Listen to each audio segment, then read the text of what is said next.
First, I want to say thank you for all the media here to the Islam Airport, and I want to say this initiative from the kingdom. This is the initiative from the the King Salman, the custodian of the Holy Mosque, King Salman ibn Abdulaziz, and the Crown Prince Prince Mohammed bin Salman. I think this program will make the Hajj very easy for him, and they save the time and save the energy for the everything.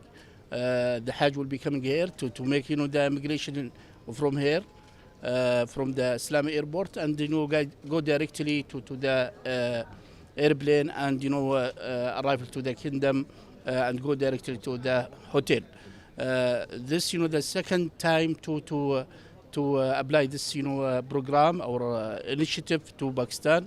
Inshallah, we plan next year inshallah will full capacity for the inshallah Hajj will be inshallah make it inshallah in beside Islamabad in Lahore and Karachi.